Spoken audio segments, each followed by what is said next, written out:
So hello people, this is your channel C TV. अब हम जो है सेकंड पार्ट उसका पढ़ते हैं, ठीक है, ब्रह्मास्त्र का। फर्स्ट पार्ट अगर आपने देख लिया, अगर आपको सही लगा तो आपको सेकंड पार्ट भी सही लगेगा, ठीक है। ऐसे 240 के रिस्पेक्ट में क्या बोलता है ये?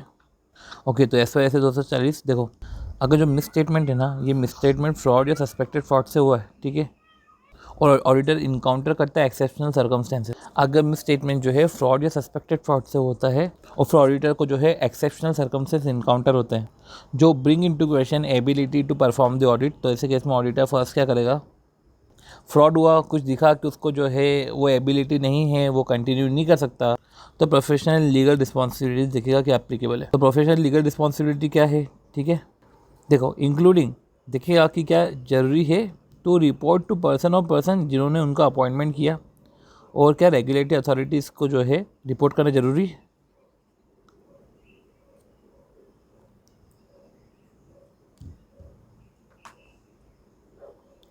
तो क्या रिपोर्ट करना ज़रूरी है? क्या विड्रॉ करना सही है? क्या विड्रॉ करना सही है? क्या लीगली परमिटेड है विड्रॉ करना? अगर है तो उसके केस में ऑडिटर जो है विड्रॉ कर लेगा, ठीक है, जब लीगली परमिट हो। ये सब तो हमने पढ़ के रखा था। ऐसे 620 ऑडिटर एक्सपर्ट, ऐसे 500 ऑडिटर इन्वॉल्व कर सकता है ओन एक्सपर्ट अगर उसको fair valuation of forward contract करना है, पीपीई करना है। पर इससे जो है 500 620 से जो है उसकी रिस्पॉन्सिबिलिटी रिड्यूस नहीं होती, ठीक है। तो अगर आप वैल्यूअर के वर्क को रेफर कर रहे हो तो आपकी रिस्पॉन्सिबिलिटी रिड्यूस नहीं होगी। फिर ऐसे पर ऐसे 580 तो ऑडिटर जो ऑप्टेन करेगा understanding of related party relationship और ट्रांजेक्शन, ठीक है। तो काय के लिए ये सब करा है? To recognise the fraud risk factor जो रिलेटेड पार्टी से हो सकते हैं और जो रेलेवेंट है, ठीक है, in identification and assessment of risk of material misstatement. तो अंडरस्टैंडिंग नहीं रिलेटेड पार्टी रिलेशनशिप की और ट्रांजेक्शन की जो सफिशिएंट एबल है to recognise the fraud risk factor, और जरूरी है देखना relevant to identification and assessment of risk of material misstatement. तो साथ में साथ कंक्लूड करना कि वेदर फाइनेंशियल स्टेटमेंट जो है, तो वेदर द फाइनेंशियल स्टेटमेंट जो अफेक्टेड बाय वो रिलेशनशिप और ट्रांजेक्शन है, क्या उसका true and fair presentation achieve करा है, क्या फाइनेंशियल स्टेटमेंट जो है मिसलीडिंग तो नहीं है, ठीक है। तो रिलेटेड पार्टी ट्रांजैक्शन की जो है अंडरस्टैंडिंग लेना, रिलेशनशिप और ट्रांजैक्शन के बारे में जानकारी लेना और रिकॉग्नाइज करना फ्रॉड रिस्क फैक्टर जो रिलेटेड पार्टी ट्रांजैक्शन रिलेशनशिप से हो सकते हैं, तो वो उनसे हो सकते हैं, ठीक है, और डेटा रेलेवेंट, ठीक है, और वो ज़रूरी है, ठीक है। वो फ्रॉड रिस्क फैक्टर जो है ज़रूरी है for the identification assessment of risk of material misstatement. फिर डेट ऑफ रिटर्न रिप्रेजेंटेशन है ना, वो as near as to date of audit report होना चाहिए। तो ले देखिए, हमको तो बस यही देखना है कि financial statement true and fair achieve कर रहा है कि नहीं। अब डेट ऑफ रिटर्न रिप्रेजेंटेशन क्या, वो डेट ऑफ ऑडिट रिपोर्ट के इक्वल होना चाहिए, के आसपास होना चाहिए। देखो ऑडिट कंप्लीशन नहीं बोला है, ऑडिट रिपोर्ट बोला है, ठीक है। तो डेट ऑफ ऑडिट रिपोर्ट के पहले होना चाहिए। अब CA एक्ट के बारे में बातचीत है, तो अगर आप कैटेगरी 4 मर्चेंट बैंक हो तो एडवाइजर और कंसल्टेंट टू इशू बन सकते हो, ठीक है। पर जो नेम एंड एड्रेस है, ठीक है, उस चार्ज अकाउंटेंट का फर्म का नेम एंड एड्रेस जो है प्रोमिनेंटली अपीयर नहीं होना चाहिए। फिर बात आती है फर्स्ट शेड्यूल के, ठीक है, फर्स्ट पार्ट के क्लॉज 3 की, मतलब कि एक्सेप्ट, तो ये कोई प्रोहिबिटेड नहीं है, आप जो है रेफरल फीस चार्ज कर सकते हो, ठीक है। तो आपने क्लाइंट रेफर दिया, रेफरल फीस चार्ज करो, चलेगा। सिक यूनिट की डेफिनेशन है, तो आपको पता है कि नॉट लेस देन 5 ईयर्स, मतलब कि 5 साल पुरानी होनी चाहिए, और एक्यूमुलेटेड लॉसेस है, करंट ईयर का मत बोलना, हर साल का मत देखना है। एक्यूमुलेटेड लॉसेस जो है इक्वल टू या एक्सीडिंग इट्स नेटवर्थ, ठीक है, तो एटलीस्ट इक्वल टू और एक्सीडिंग इट्स नेटवर्थ हो, ठीक है।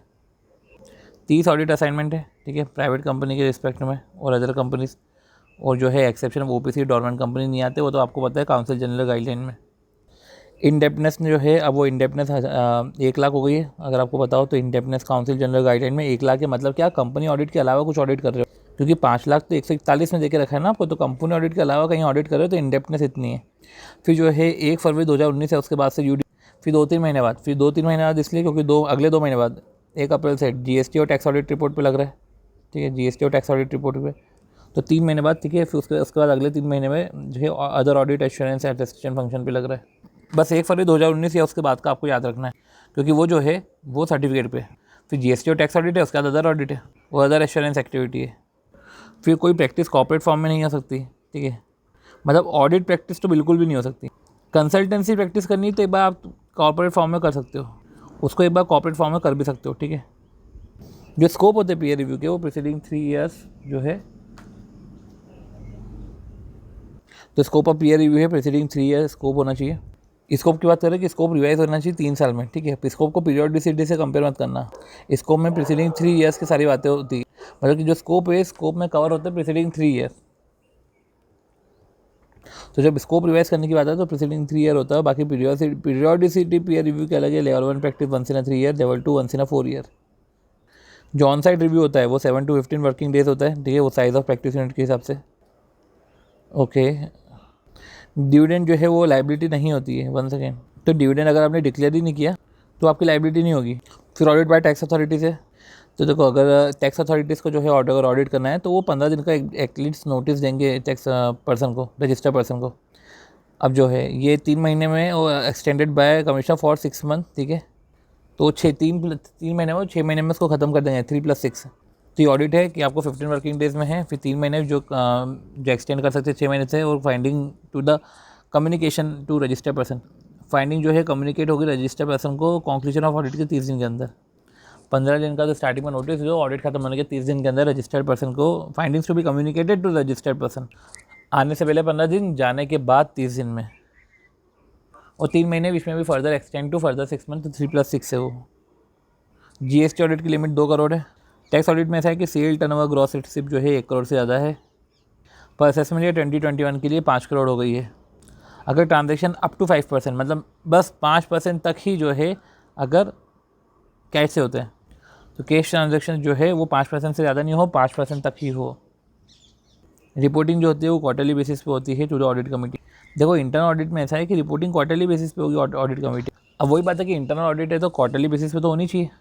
और फिर जो है लिस्टेड एंटिटी और मटेरियल सब्सिडियरी है, लिस्टेड एंटिटी या मटेरियल सब्सिडियरी दोनों, लिस्टेड एंटिटी और मटेरियल सब्सिडियरी दोनों बोला है, ठीक है। अगर वो अपॉइंट या री अपॉइंट कर रही है तो इंश्योर करे, शैल इंश्योर कंप्लायंस विद।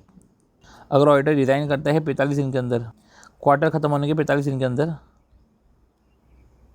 तो ऑडिटर जो है रेजिग्नेशन के पहले, ये सब रेजिग्नेशन से पहले इशू करेगा limited review audit report, LRAR जो है वो इशू करेगा।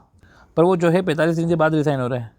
अब 45 दिन जो है वो एंड ऑफ क्वार्टर देखा जाता है, वो तो चलो ठीक है, आपको पता ही होगा, तभी जो है end of quarter of a financial year, ठीक है, और quarter of a financial year के बाद हो रहा है, ठीक है, तो भी जो है इशू करेगा limited review audit report for such quarter. साथ में as well as next quarter भी होगा अगर 45 दिन के बाद हो तो। और अगर तूने जो है फर्स्ट 3 क्वार्टर को जो है लिमिटेड रिव्यू ऑडिट रिपोर्ट करके रखा है, पहले 3 क्वार्टर का करके रखे हो, तो जो है रेजिग्नेशन के पहले, ठीक है, इशू करना पड़ेगा limited review audit report of last quarter का तो आपको करना ही पड़ेगा, ठीक है, as well as audit report of such financial year. तो limited review audit report last quarter का भी करोगे, साथ ही साथ पूरे फाइनेंशियल ईयर का भी करोगे। देखो तो 45 दिन के अंदर कर रहे हो तो उस क्वार्टर का कर लो, 45 दिन के बाद कर रहे हो तो उसका भी जो है उसका फिर ऐसे केस में पुराने क्वार्टर का नए क्वार्टर का दोनों का आपको करना पड़ेगा, ठीक है। और अगर आप पहले 3 क्वार्टर का कर चुके हो और आप चौथे क्वार्टर का कर रहे हो तो आपको ऐसे केस में जो है पहले 3 तो लास्ट क्वार्टर का भी करना पड़ेगा और पूरे फाइनेंशियल ईयर का भी करना पड़ेगा। लिमिटेड रिव्यू ऑडिट रिपोर्ट मतलब स्लैश बीच में रखना, limited review slash audit report. Immovable property आप 7 साल तक होल्ड कर सकते हो from the date of acquisition,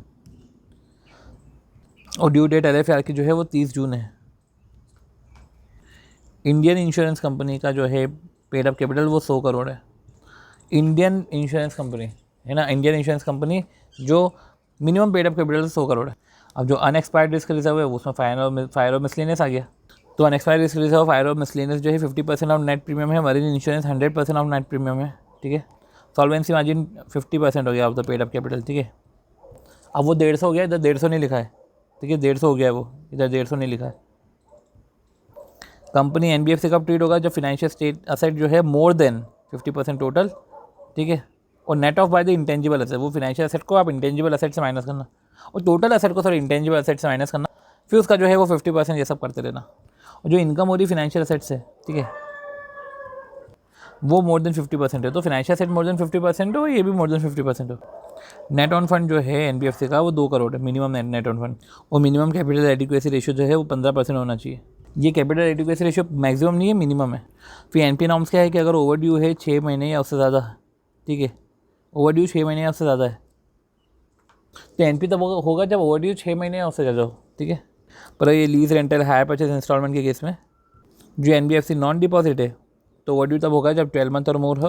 तो लीज रेंटल और हायर परचेज, ठीक है, उसमें भी NBFC नॉन डिपॉजिट, और जो NBFC डिपॉजिट है वो 3 मंथ और मोर है, तो 6 का डबल फिर 6 का हाफ, ठीक, तो 6 का डबल, ठीक है, NBFC नॉन डिपॉजिट और लीजिंग और हायर परचेज के केस में, और 6 का हाफ जो है NBFC नॉन डिपॉजिट सॉरी फिर तो डिपॉजिट आ जाएगा ना, 6 का डबल नॉन डिपॉजिट के लिए, 6 का हाफ जो है डिपॉजिट के लिए। पीएससी ऑडिट में जो कैग का टर्म होता है ना वो 6 साल तक का होता है और 65 साल तक का होता है, अप टू एज ऑफ 65। और जो रेजिग्नेशन है वो प्रेसिडेंट को सबमिट होगा। NFRA 2 वो रिटर्न की जो बात हो रही थी वो 30 नवंबर के पहले 30 नवंबर तक रिटर्न जाएगा NFRA में। ऑडिटर को NFRA को रिटर्न भरना पड़ता है। ड्यू डेट जो अनपेड है वो अनपेड और अनक्लेम्ड है तो अनपेड डिविडेंड अकाउंट में ट्रांसफर करना पड़ता है 7 दिन के अंदर फ्रॉम द एक्सपायरी ऑफ 30 दिन। अगर नहीं करा तो इंटरेस्ट लग जाएगा 12%। ठीक है, इक्वल टू और मोर देन 35 करोड़ है इमीडिएटली प्रीसीडिंग फाइनेंशियल ईयर। बाकी कॉस्ट ऑडिट में जो है रेगुलेटेड सेक्टर है तो 50-25 है टोटल, इक्वल टोटल का।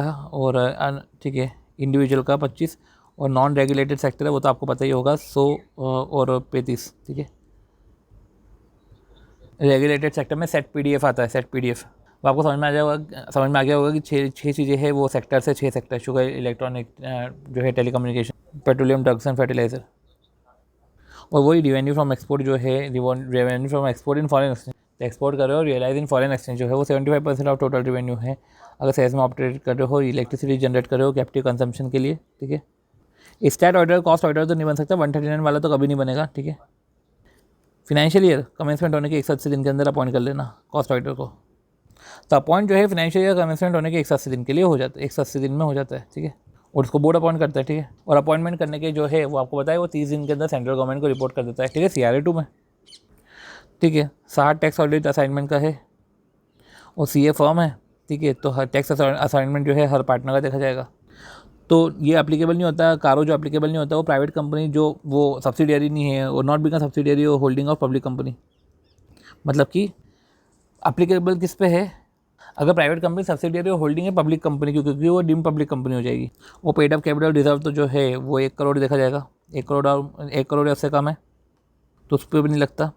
जो है टोटल बोरिंग PBT बोरिंग जो है 1 करोड़ से कम है। ठीक है, और जो टर्नओवर है वो 10 करोड़ से कम है। और टोटल रिवेन्यू जो है शेड्यूल C के हिसाब से, जिसमें रिवेन्यू फ्रॉम डिसकंटिन्यूइंग ऑपरेशन भी आता है, वो 10 करोड़ से कम है। ठीक है, फिर 141(3) में फॉलोइंग पर्सन जो है एलिजिबल नहीं है for appointment as an auditor, eligible for appointment shall not be eligible for appointment as an auditor. ठीक है, तो कौन एलिजिबल नहीं है, अगर तुम फुल एम्प्लॉयमेंट हो कहीं। ठीक है, या तो आपका डेट ऑफ अपॉइंटमेंट पे जो है आप अपॉइंटमेंट जो होल्ड कर रहे हो वो मोर देन 20 कंपनीज का कर रहे हो, तो पर्सन पार्टनर जो है डेट ऑफ अपॉइंटमेंट पे। ठीक है, डेट ऑफ अपॉइंटमेंट पे। ठीक है, और ये अपॉइंटमेंट मोर देन 20 कंपनीज़ का कर रहा है, मोर देन 20 कंपनीज होल्ड करके रखा हुआ है, तो ऐसे केस में आप वो जो है 20 कंपनीज है OPC, dormant, small company, private company नहीं लेते। ये स्मॉल कंपनी, प्राइवेट कंपनी नहीं लेते। काउंसिल जनरल गाइडलाइन की 30 की लिमिट में OPC और डॉर्मेंट ही नहीं लेते। फिर जो बात आ रही है ये छोड़ो, फॉर्म 3CA 3CB 3CA। ठीक है, जो person business and profession carry करता है। ठीक है, तो जो बिजनेस एंड प्रोफेशन कैरी करता है और वो किसी अदर लॉ के थ्रू जो है गेट इट्स अकाउंट ऑडिटेड। ठीक है, 3CA के अलावा जो केस आते हैं वो 3CB में आते हैं। होप्स तो आपको समझ में आ गया होगा। और इस तरीके से अपना जो है सारे अकाउंट पॉइंट ओवर होते हैं। Okay, bye.